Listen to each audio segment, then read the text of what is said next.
আল্লাহ গো, আমার কোমর শেষ, মরে গেছি আমি। বলেই কান্না শুরু করে দিল। এদিকে সাদি অবাক হয়ে পিহুর দিকে তাকিয়ে আছে। মেয়েটা চোখ বুজে কাঁদছে, চোখ দিয়ে পানি গড়িয়ে পড়ছে। হয়তো বেশি লেগেছে। সাদি তাড়াতাড়ি উঠে দাঁড়ালো পিহুর উপর থেকে। সাদি উঠতেই পিহুর নিজেকে কেমন হালকা লাগলো। চোখ বন্ধ রেখেই বলে উঠল, আল্লাহ, আমি কি মরে গেলাম? আমার আর পানি খাওয়া হলো না। পিহুর কথায় সাদির ভ্রু কুঁচকে গেল। মেয়েটা কি আসলে এই সিরিয়াস মুহূর্তে সব বাজে কথা বলছে? সাদি বিরক্ত সুরে বলল। স্টুপিড, মরিস নাই, তুই উঠে বস। সাদির কণ্ঠ শুনে পিহু পিটপিট করে চোখ খুলল। সে তো ভেবেছিল সে উপরে চলে গেলে সে উপরে চলে গেছে। দরজা খুলতেই তাপাং মার্কা তার উপরে এসে পড়েছে। সে তো চ্যাপ্টা হয়ে গেছে। এই মেয়ে, কি ভাবছিস? উঠ। পিহুর হুঁশ আসলো। সাদিকে সামনে ভাবলেশীনভাবে বুকে হাত গুজে দাঁড়িয়ে থাকতে দেখে পিহুর প্রচণ্ড রাগ হলো। আর এটাও বুঝতে কষ্ট হলো না সাদি পিহুর উপরে পড়েছে। পিহু রাগী সুরে বলে ওঠে, যেখানেই যাচ্ছি সেখানেই মারছেন, লজ্জা করে না আপনার? আমার উপরে ইচ্ছে করে পড়ে আবার আমাকে মারার খুব ইচ্ছে আপনার, তাই না? 3 বছর আগে পুরোপুরি মারতে পারেনি তো, তাই তো? পিহুর কথাগুলো বেশ রেগেই বলল। কিছুক্ষণ আগের রাগ আর এখন এর মিশ্রিত হয়ে বেশ ভালোই রেগে সাদি চোখ ছোট ছোট করে বলে ওঠে, মানে? আমি তোকে মারতে চাই মানে? মানে বোঝেন না? এখনই তো মারবেন বলে মাজা ভেঙে দিলেন আমায়। তোর কোমর ভেঙেছে? ভাঙেনি তো কি? উঠ। কই উঠবো? সাদি পিহুর হাত ধরে জোরে টেনে তুলল। পিহু কোমরে অসহ্য যন্ত্রণা নিয়ে কুঁকড়ে গেল। ব্যথায় কেঁদে উঠে দাঁতে দাঁত পিষে বলল, ছাড়েন অশুভলোক, আমার পুরো লাইফটা নষ্ট করে ফেলেছেন আপনি। এখন আমার কোমর শেষ করে দিলেন, ছাড়েন আমায়। আমি তোর জীবন নষ্ট করেছি মানে? ভ্রু কুচকে সাদি জিজ্ঞাসা করল। মনে নেই আপনার? অশুভলোক, আপনাকে আমি আর কিছু বলার সাহস সাদি পিহুর গাল আর কিছু বলার আগেই সাদি পিহুর গাল নিজের সমস্ত শক্তি দিয়ে চেপে ধরল।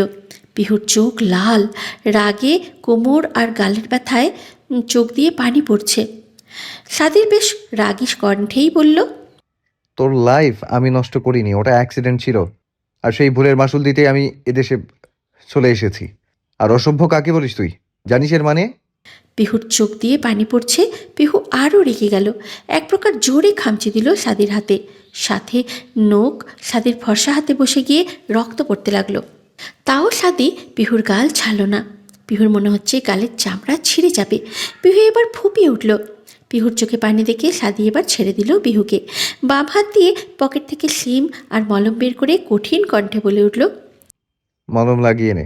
আর তোর ভুল শুধরাবো, রেডি থাক। আমি হসপিটাল যাচ্ছি। বলেই গট গট পায়ে সাদি রুম থেকে বের হয়ে গেল। সাদি বের হতেই পিহু জোরে কেঁদে উঠল। খুব লেগেছে তার। রাগের বশে উল্টো পাল্টা বলে ফেলেছে। তার দরুন এইভাবে মারবে পিহু বুঝতে পারেনি। পিহুর চোখ জুড়েই নোনা জল। মেজে ঘষে ঘষে বিছানার পাশে গিয়ে বিছানার মাথায় রেখে ফুপিয়ে উঠল। পিহু কোমর অসহ্য যন্ত্রণা করছে তার। পিহুর চোখ গেল একটা বক্স আর একটা মলমের দিকে, যেগুলো সাদি রেখে চলে গিয়েছে। পিহু হাত বাড়িয়ে বক্সটা খুলল। সাদি রুমে এসে ফাহাদকে কল করলো। ফাহাদ কল রিসিভ করতে সাদি তাকে হসপিটালের বাইরে অপেক্ষা করতে বলল। ফাহাদ মাত্র ঘুমাবে বলে প্রস্তুতি নিয়েছে। সেই মুহূর্তে সাদির কল পেয়ে ধরেছে। আর এখন তাকে হসপিটালের সামনে যেতে হবে। এক লম্বা শ্বাস নিয়ে ফাহাদ বাড়ি থেকে বের হলো। সিনিয়র ডাক্তার তার উপরে প্রিয় বন্ধু, কথা শোনা লাগবেই। সাদি গায়ে শুভ্র রঙের শার্ট জড়ালো। হসপিটালে কল দিয়ে জানতে পেরেছে তার বাবার আজ অপারেশন হবে। সেই চিন্তার মাঝেই পিহুর সেই বিষাক্ত অতীত মনে করানোতে বেশি রেগে গেছে। ইলিয়াস চৌধুরীর বড় সমস্যা নেই, এর আগে চিকিৎসা করলে এতদিন পড়ে থাকা লাগতো না। আজ অপারেশন করলে দিন 15-র মধ্যেই দেশে ফিরতে পারবে। তবে পুরোপুরি সুস্থ হয়ে হাঁটাচলা করতে 6 মাস লাগবে। এতদিন পড়ে থাকার জন্য অনেক অঙ্গ ড্যামেজড হয়ে গেছে। সাদি গাড়ির চাবি নিয়ে আর ড্রয়ার থেকে কিছু গুরুত্বপূর্ণ ফাইল নিয়ে রুম থেকে বেরিয়ে গেল। চোখ লাল, মুখ গম্ভীর। একজন ডিলারের সাথে দেখা করবে সে। হসপিটাল থেকে ইলিয়াস চৌধুরীকে দেখে আসার পর সাদি নিজের ব্ল্যাক মার্সিডিজ গ্যারেজ থেকে বের করে স্টিয়ারিং ঘুরিয়ে চলতে থাকে। ফাঁকা রাস্তায় শা শা শব্দে এগিয়ে চলেছে সাদির কালো রঙের মার্সিডিজ গাড়িটা। সাদি ফাঁকা রাস্তার ল্যাম্পপোস্টের আলোয় গাড়ি চালাতে চালাতে শয়তানি হেসে বিড়বিড় করে বলে, কাকে বললি যে জীবন নষ্ট করেছি? এবার প্রত্যেক মিনিটে অনুভব করবি। তোকে এবার বোঝাবো এই শাদিকে। তোর কপালে কি আছে তুই নিজেও জানিস না। সাদি জোরে হেসে উঠল। ঠিক সেই সময় ফোনটা বেজে উঠল। সাদি ফোনের দিকে তাকিয়ে দেখল স্ক্রিনে স্পষ্ট লেখা ডিলার অ্যালেক্স। সাদি বিড়বিড় করে বলল, ওই কল চলে এসেছে। এবার সাদি হেসে ফোন রিসিভ করে কানে দিয়ে বলে উঠল, হ্যালো। সাদি হসপিটালের রিসেপশনে দাঁড়িয়ে ডাক্তারদের সাথে কথা বলছে। আজ ইলিয়াস চৌধুরীর অপারেশন। সাদি নিজের বাবার চিন্তায় ঘেমে যাচ্ছে। ডাক্তাররা তাকে সান্ত্বনা দিল, চিন্তার কিছুই নেই, অপারেশনের পরে দেশে নিয়ে যেতে পারবে, চাইলে এখানেও রাখা যাবে, তবে হসপিটালের বন্দি জীবন থেকে দেশে মুক্ত বাতাসে রাখা ভালো। সাদি ডাক্তারদের সাথে কথা বলে ইলিয়াস চৌধুরীকে অপারেশন থিয়েটারে পাঠিয়ে দিল। এদিকে মিসেস আতিয়া বেগম কাঁদছেন। সাদি আতিয়া বেগমকে সান্ত্বনা দিয়ে একটা নার্স ডেকে তার সাথে পাঠিয়ে দিল হসপিটালের ক্যান্টিন সাইডে। আতিয়া বেগম চলে যেতেই সাদি পকেট থেকে ফোন বের করে চেক করলো। ডিলার এলেক্সের 4টে কল। সাদি ফোন ব্যাক করে হাঁটা শুরু করলো পার্কিংয়ের দিকে। নাবিল রাস্তার ফুটপাত দিয়ে এগিয়ে চলেছে সামনে। বাবার ব্যবসা হাতে নিয়েছে।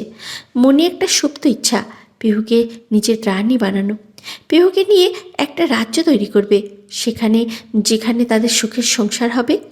সেখানে রাজা নাবিল আর রানী হবে পিহু। এসব ভাবতে ভাবতেই মুচকি হাসি দেয় নাবিল। পিহুর সাথে কথা হয় না, তবুও নাবিল জানে পিহু তাকে অসম্ভব ভালোবাসে, যাকে বলে অন্ধ ভালোবাসা। নাবিল চোখ বুজে বলে দিতে পারবে। সে সত্যিই একটা ভালো মেয়ে পছন্দ করেছে। নাবিল জানে সে একটা ভালো পর্যায়ে দাঁড়াতে পারলে সে পিহুকে পাওয়ার জন্য ইলিয়াস চৌধুরীর কাছে হাত পাততে পারবে। সেই জন্য সে ব্যবসায় মনোনিবেশ করেছে। জেরিন কলেজে সেই বিখ্যাত জলপাই গাছের নিচে বসে ইফার সাথে কথা বলছে।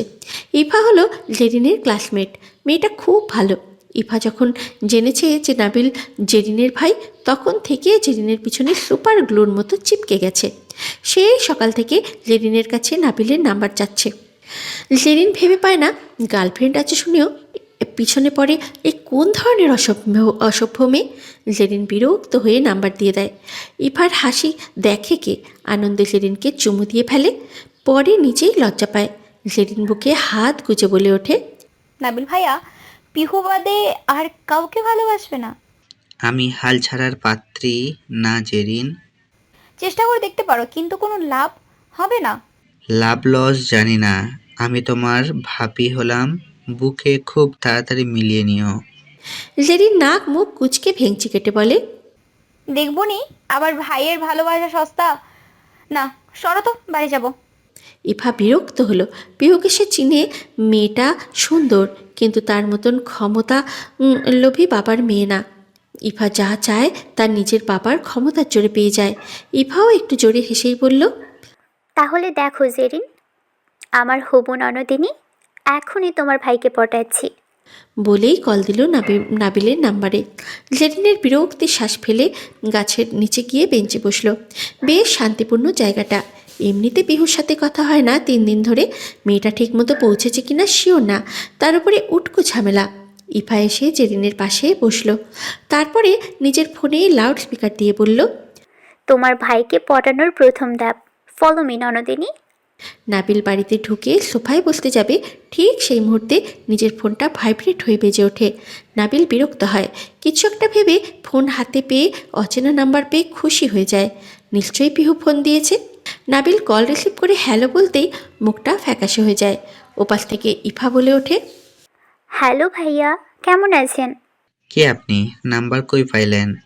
ভাইয়া আমি ইফা, কোন ইফা? এমপি মিন্টুর একমাত্র মেয়ে ইফা। ও, নাবিলের গা ছাড়া কথা শুনে ইফার মাথার রক্ত টগবগিয়ে উঠল। তার সাথে মিষ্টিভাবে কথা না বলে কেমনভাবে কথা বলছে। ইফার কোনো সারা শব্দ না পেয়ে নাবিল বলে উঠল, কিছু বলার থাকলে বলুন, নয়তো কেটে দিলাম আপু। আমি আপনার আপু হই না, তো কি হন? আমি ইফা, ইন্টার ফার্স্ট ইয়ারে আপনাদের কলেজের ছাত্রী। আচ্ছা, আর কিছু? বাই দ্য ওয়ে, আমার পার্সোনাল নাম্বার কই পেলেন? না মানে ভাইয়া। সম্মানের সাথে বলছি আপু, প্লিজ আর কল দিবেন না। ধন্যবাদ, রাখছি। আসসালামু আলাইকুম। নাবিল কল কেটে দিল। সাথে সাথে ইভা গাছের নিচে বসে জোরে চিল্লিয়ে উঠল, ফোনের কলেও কেউ এভাবে রিজেক্ট করে? ভাবা যায়? সে তো এখনো প্রেমপত্রই দিল না, তার আগেই রিজেক্ট। এদিকে জেরিন হাসতে হাসতে দম আটকে যাচ্ছে। জেরিনের হাসি দেখে ইভা রেগে চলে যেতে নিলে জেরিন বলে, ইফা, বাকি 10টা ছেলের মতো হাই না, আমার এক পিসি, তাও আবার পিহুর। চেষ্টা চালিয়ে যাও। বলেই হাসা শুরু করলো। ইভা কোনো দিকে না তাকিয়ে রেগে কলেজের ভেতরেই চলে গেল। জেরিনোর নিজের বাড়ি যাওয়ার জন্য মেন রাস্তা দিয়ে পা গেল। সাথে অ্যালেক্সের সাথে কথা বলে পিহুকে বাড়ি থেকে তুলে এনেছে। উদ্দেশ্য পিহুকে নিজের সাথে নিয়ে যাবে। এই দেশে এসে পিহুকে কোথাও নেওয়া হলো না, তাই পিহুকে নিয়ে সব ঘুরবে বলেই পিহুকে তুলে এনেছে। তবে পিহু কোনো মতেই আসতে চায়নি, এই মানুষটাকে তার খুব ভয় করে। সাদি পিহুকে এক প্রকার টেনে নিয়ে এসেছে। বেশ কিছুক্ষণ পর ফাঁকা হাইওয়ের পাশে একটা গোডাউনের সামনে গাড়ি থামলো। সাদি গাড়ি থেকে নেমে পিহুকে নামালো। পিহুর ভয় করছে, এমন ফাঁকা জায়গায় কাউকে ঘুরতে নিয়ে আসে। পিহু কিছু বলার আগেই সাদি পিহুর হাত ধরে গোডাউনের ভিতরে প্রবেশ করে। প্রবেশ করতেই পিহুর চোখ যায় একটা লম্বা লোক, লম্বা কোট পরা। সে মোবাইলে দেখেছে কিডন্যাপাররা এমন হয়। পিহু ভ্রু কুঁচকে সাদির উদ্দেশ্যে বলল। এখানে কি করতে এসেছি আমরা? সাদি নির্লিপ্তভাবে জবাব দেয়, তোর মুখ বন্ধ করতে। মানে? কিছু না, স্টপ। আচ্ছা, ওই লোকটাকে? সাদি পিহুর ইশারা বুঝে লোকটির দিকে তাকায়। সাথে সাথে লোকটি এগিয়ে আসলো। সাদির হাতে হাত রেখে কুশল বিনিময় করলো।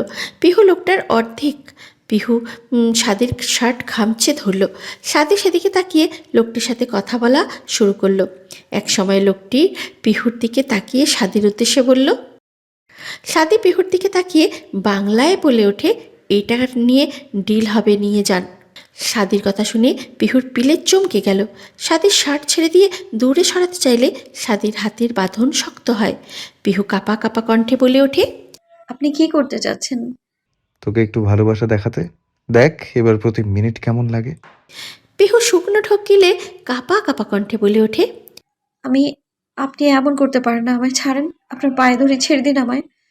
Shut up idiot. প্লিজ ছেড়ে দিন। আমি কোনোদিনও আপনার সামনে আসবো না। ছেড়ে দিন আমায় দয়া করে। এমনিতেই আসবি না আজকের পর। ছেড়ে দিন। ওকে ডান। সাদি পিহুর হাত ছেড়ে দিল। সামনে থাকা অ্যালেক্স নামের লোকটার হাত থেকে একটা ব্যাগ নিল। ব্যাগের ভেতরে টাকা। কত টাকা পিহু জানে না। পিহু কাঁদতে কাঁদতে বলল, এটা কিসের টাকা? সাদি অ্যালেক্সের হাতে একটা কাগজ দিয়ে বলল, নিয়ে যাও। সাথে সাথে পিহু না বলে চিৎকার দিয়ে উঠে জ্ঞান হারিয়ে সাদির বুকে ঢলে পড়ল। পিহু চিৎকার করে জ্ঞান হারিয়ে সাদির বুকে ঢলে পড়ল। সাদি ভরকে গেল, তবে মুখাবয়বে তো প্রকাশ করল না। এক হাত দিয়ে জড়িয়ে নিল নেতিয়ে যাওয়া পিহুকে। লোকটিও ভয় পেয়ে গেল। কিছু জিজ্ঞাসা করতে যেতেই সাদি হাতের ইশারায় থামিয়ে দিল। বেশ কিছুক্ষণ লোকটির সাথে কথা বলে সাদি বাই বলে হ্যান্ডশেক করে বেরিয়ে আসলো। লোকটি চলে যেতেই সাদি জড়িয়ে রাখা পিহুর দিকে তাকিয়ে স্মিত হেসে কোলে তুলে নিল পিহুকে। তারপরে হাঁটা শুরু করলো নিজের গাড়ির দিকে। গাড়ির দরজা খুলে পিহুকে ব্যাক সিটে শুইয়ে দিয়ে নিজের ড্রাইভিং সিটে গিয়ে বসলো।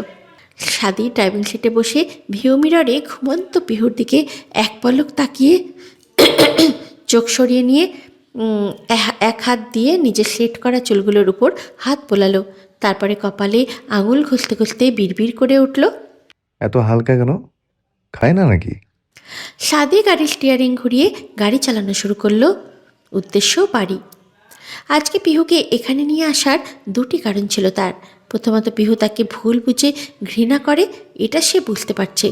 এতে তার প্রতি নিজেই লজ্জিত, যেহেতু সাদিও পিহুদের সাথে দেশে ফিরে যাবে। এখানে পিহুকে কোথাও ঘোরানো হয়নি। সাথে পিহুকে নিয়ে শপিং করার কথা বলেছিল আতিয়া বেগম। সেই জন্যই মূলত পিহুকে নিয়ে বেরিয়ে এসেছিল। আরও একটা কারণ আছে যা আপাতত তার মনের মধ্যে ধামাচাপা রয়েছে। সাদের গাড়ি চলছে জাঁকজমক রাস্তা দিয়ে। আশেপাশের বিশাল বিশাল বিল্ডিংগুলো ভিন্ন ভিন্ন রঙের আলোয় আলোকিত। রাস্তার পাশে ফুটপাতে ব্যস্ত শহরের ব্যস্ত মানুষ। সবার গায়ে শীতের পোশাক পরিধান করা, কারো পা থেমে নেই। বারগুলোর বাইরে ফাঁকা, ভিতরে মিউজিক লাইট জ্বলছে। প্রায় 1.5 ঘন্টা পর সাদি এসে পৌঁছালো নিজের ডুপ্লেক্স বাড়ির সামনে। গাড়িটা পার্ক করে পিহুকে কোলে নিয়ে দরজা খুলে সোজা সিঁড়ি বেয়ে পিহুকে নিয়ে উপরে উঠে গেল। রুমে যেতে গিয়েও ফিরে আসলো, নিজের রুমে ঢুকে পড়ল। পিহুকে সযত্নে নরম বিছানায় শুয়ে দিয়ে বেশ খানিকক্ষণ তাকিয়ে থেকে ওয়াশরুমে চলে গেল ফ্রেশ হতে। নাবিলের সাথে জেরিনের বড় আকারে একটা দ্বন্দ্ব লেগেছে। যদিও জেরিন নিজের দোষ স্বীকার করেছে, তবুও নাবিল প্রচণ্ড রেগে আছে জেরিনের উপর। জেরিন গলা ঝেড়ে মিনমিনিয়ে বলে উঠল, বিশ্বাস করো ভাইয়া, আমি দিতে চাইনি। ইফা আমার পিছনে আটার মতো লেগেছিল, বিরক্ত হয়ে দিয়েছি তোর নাম্বার। নাবিলের মাথা গরম, রাগ আকাশ ছোঁয়া। নাবিল রেগে কঠিন কণ্ঠে বলে ওঠে, আসলে স্টুপিড তুই। কি করেছে জানিস ও? আমার আব্বুর কাছে গিয়ে বলেছে আমি নাকি ওর সাথে ফিজিক্যাল রিলেশনে ছিলাম। আমার আব্বু বিশ্বাস না করলে কেঁদে কুটে ভাসিয়েছে। তারপর আরও বলেছে যে ও বিয়ে করতে চেয়েছে, সেই নাকি আমি ওকে ছেড়ে দিয়েছি। ও ভালো স্টুডেন্ট বলে আমার আম্মু ওর কথা বিশ্বাস করে ফেলেছিল। একটা মেয়ে কত মোটা নির্লজ্জ বেহায়া হলে একদিনের নাম্বার নিয়ে পরের দিন এমন কাজ করে? তুই জানিস কত কষ্ট করে সামলিয়ে নিয়েছি সব। যেই ওকে মেডিকেল করতে বললাম তখন মেয়ে রাজি হলো না। কথাগুলো বলেই রাগে কাঠের দরজায় জোরে পাঞ্চ মারে নাবিল। জেরিন ভয়ে চোখ বন্ধ করে ফেলে। আসলে কাল রাতে ইফা তাকে কল দিয়েছিল। নাবিল তাকে ব্লক কেন দিয়েছে শুনতে যখন জেরিন ইচ্ছা মতো অপমান করে, তখন সাহস থাকলেও নাবিল ভাইকে বিয়ে করে বউ হয়ে দেখাও। আর ইফা এটার সূত্র ধরেই এমন বাজে একটা পরিকল্পনা করেছিল। জেরিন নিচু স্বরে নাবিলকে বলে, আমি সরি ভাইয়া, আমার জন্য এত কিছু হয়ে গেল। Are you mad? তুই জানিস এতে আমার বা আমার আব্বুর মান সম্মান কতটুকু আঘাত লাগতো? সরি ভাইয়া, বাট ইফা কই? ওর ভাই এসে নিয়ে গেছে মাপ চেয়ে। আসলে ও তো নতুন স্টুডেন্ট, তার উপর ভালো স্টুডেন্ট, তাই ওকে দেশের বাইরে পড়াবে বলে চিন্তা নিয়েছে। আর ও এমন না, শুধু তুই ওকে অপমান করেছিলি বলে এমন জঘন্য কাজ করেছে। আরে আমি বুঝতে পারিনি ভাইয়া, আমি ওকে অনেকবার বলেছিলাম পিহু আর তোমার কথা। ওই মেয়ে বিশ্বাস করতো না, আমি কি করব, তাই তো রেগে অপমান করেছি ওকে। আচ্ছা যাই হোক, বাদ দে। পিহুর কোনো খবর জানিস তুই? না ভাইয়া, তবে আন্টির সাথে কথা হয়েছে, কাল রাতে ফোন দিয়েছিলাম। কি বলছে? আন্টি হসপিটালে ছিল, আঙ্কেলের অপারেশন আজ। মানে এখন তো সেখানে রাত, আর অপারেশন হয়ে গেলে সপ্তাহখানেক পর দেশে ফিরে আসবে। ও, কি হলো? মেয়েটাকে আজ কয়েকদিন দেখা হয়নি, কণ্ঠস্বরও শোনা হয়নি। আচ্ছা চল, তোরে বাসায় পৌঁছে দেই। না ভাইয়া, আমি যেতে পারবো। আরে চল। নাবিল জেরিনকে নিয়ে নিজের বাইকের কাছে এসে উঠে বসে। জেরিনও নাবিলের পিছনে উঠে বসে। নাবিল বাইক স্টার্ট দেয়। কলেজ ক্যাম্পাস থেকে বাইক বেরিয়ে রৌদ্রোজ্জ্বল চকচকে জ্যামে ভরা রাস্তায় চলতে থাকলো। রাত 2:20। হসপিটালের কেবিনে বসে আছে আতিয়া বেগম। সাথে দেখে মাত্র চলে গেল। অপারেশন সাকসেসফুলভাবে হয়েছে। ইলিয়াস চৌধুরীর জ্ঞান ফিরছে, তবে অক্সিজেন চলছে। প্রায় 3 ঘন্টা আগে তাকে কেবিনে শিফট করা হয়েছে। ডাক্তার বলেছে রোগীর পরিবার চাইলে অনেক কিছু। রোগী শারীরিক উন্নতি করতে দেখার পর রোগীকে নিয়ে দেশে যেতে হবে। রোগীকে নিয়ে দেশে যেতে পারে, তবে 2 মাস পর পর এসে চেক আপ করতে হবে। আতিয়া বেগমের মন উৎফুল্ল, তবে পিহুর কাছে মন পড়ে আছে। সাদি ওয়াশরুম থেকে বেরোতেই বেড সাইড টেবিলে থাকা নিজের লেটেস্ট আইফোনটাকে ভাইব্রেট হতে দেখে কপাল কুঁচকালো। সাদি ফোনটা হাতে নিতেই ফাহাদের নামটা ভেসে উঠল, বিগ কাউ লেখাটা। সাদি কলটা রিসিভ করতেই ওপাশ থেকে ফাহাদ বলে উঠল, Sadi, your father's operation will be finished in a little while. You are requested to come here to hospital. Okay, I am coming. সাদি পিহুর ঘুমন্ত মুখের দিকে তাকিয়ে নিজের রুমের সিসি ক্যামেরাটা পিহুর দিকে করে দিয়ে রুম থেকে বেরিয়ে গেল। হসপিটালে তার এখন খুব প্রয়োজন। হসপিটালে যাওয়ার বেশ কিছুক্ষণ পর ইলিয়াস চৌধুরীকে অপারেশন থিয়েটার থেকে বের করা হলো। সাদি স্বস্তির নিঃশ্বাস ফেললে আতিয়া বেগমকে নিয়ে কেবিনে গেল। সেখানে ইলিয়াস চৌধুরীর পাশে তাকে বসিয়ে ডাক্তারদের সাথে অনেকক্ষণ কথা বলে কেবিনে আসলো। হাতে একটা খাবারের প্যাকেট। সাদিয়া আতিয়া বেগমের হাতে খাবারের প্যাকেট দিয়ে খেয়ে নিতে বলে। আতিয়া বেগম সাদিয়ার খাওয়ার কথা জিজ্ঞাসা করলে সে কিছু বলে না। আতিয়া বেগমকে খেয়ে নিতে বলে। ইলিয়াস চৌধুরীর জ্ঞান আসলে সাদি চেক আপ করে আতিয়া বেগমের থেকে বিদায় নিয়ে চলে আসে। সাদিয়া এক হাত দিয়ে টাইপ করছে আর এক হাত দিয়ে আঙুল ঘষছে কপালে। প্রচণ্ড মাথা ব্যথা করছে তার। সাদি কপাল ঘষতে ঘষতে ভাবতে লাগলো,